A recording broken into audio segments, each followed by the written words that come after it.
6:45 दिल्ली में red fort के पास मौजूद सुनहरी मस्जिद पार्किंग लॉट से एक Hyundai i20 की गाड़ी बाहर निकलती है।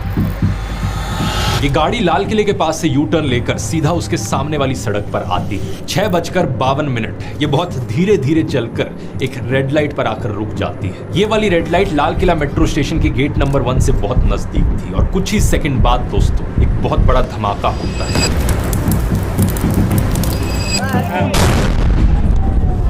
ये धमाका इतना बड़ा था कि इससे आसपास की कम से कम 6 गाड़ियां और 3 ऑटो रिक्शाज में आग लग जाती है। पास की मौजूद स्ट्रीट लाइट्स बुझ जाती हैं और मेट्रो के एंट्री गेट पर लगा शीशा टूट जाता है। कई सारी गाड़ियां जो और दूर खड़ी थी उनके तक शीशे टूट जाते हैं और जो गाड़ियां इस धमाके के पास थी उनका मलबा 150 मीटर दूर जाकर उड़ता है। जिस वक्त ये ब्लास्ट हुआ, चांस की बात है उस वक्त 2 अलग अलग लोग फिल्मिंग कर रहे थे। तो हमारे पास इस ब्लास्ट के 2 रियल वीडियोस मौजूद हैं। एक वीडियो जो अभी आपने देखा और दूसरा ये वाला।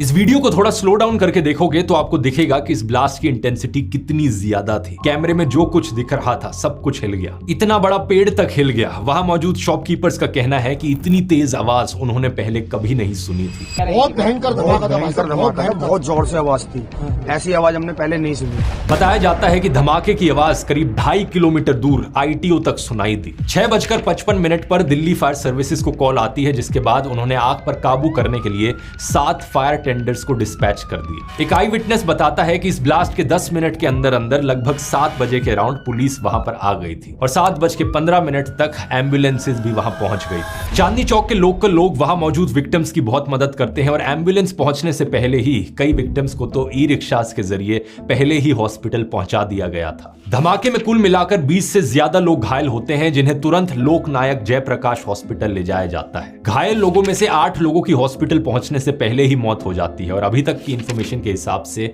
इस ब्लास्ट में 13 लोगों की जान जा चुकी है। धमाके की सूचना मिलने पर बॉम्ब डिस्पोजल स्क्वाड और फोरेंसिक्स की टीम्स भी मौके पर पहुंचती हैं और कुछ समय बाद नेशनल इन्वेस्टिगेटिव एजेंसी NIA और नेशनल सिक्योरिटी गार्ड NSG भी यहां पर पहुंच जाते हैं। ये सारी एजेंसी साथ मिलकर मामले की जांच कर रही हैं, लेकिन अभी तक ऑफिशियली उनकी या सरकार की तरफ से कुछ बताया नहीं गया है कि यह धमाका कैसे हुआ और किसने किया। इस घटना में मारे गए लोगों में से अभी तक 6 लोगों की पहचान हो पाई है। इनमें से एक है उत्तर प्रदेश के रहने वाले लोकेश अग्रवाल, जो हॉस्पिटल में एडमिट अपने बेटे की सास से मिलने दिल्ली आए थे। इसके अलावा अमरोहा में रहने वाले DTC के बस कंडक्टर अशोक कुमार अपनी ड्यूटी करके घर जा रहे थे। एक और विक्टिम पंकज सैनी एक कैब ड्राइवर थे और एक विक्टिम दिनेश मिश्रा चांदनी चौक में एक साड़ी और लहंगा बेचने वाली दुकान में काम करते थे। एक दूसरे विक्टिम नौमान एक कॉस्मेटिक स्टोर में काम करते थे और इसी तरह है जुम्मन मोहम्मद ई रिक्शा चलाते थे और अपने फैमिली के इकलौते अर्नर थे। रात को 10 बजे के आसपास होम मिनिस्टर अमित शाह घायलों से मिलने इस हॉस्पिटल पहुंचते हैं, जिसके बाद वो उस जगह पर भी जाते हैं जहां पर धमाका हुआ था और फिर उनकी तरफ से एक बयान दिया जाता है। हम सभी एंगल को खुला रखते हुए इसकी गहन जांच शुरू कर दी। अब यहाँ पर सोर्सेज के हवाले से इंडियन मीडिया में कई सारी खबरें चल रही हैं, लेकिन आपको तो इनकी क्रेडिबिलिटी पता ही है।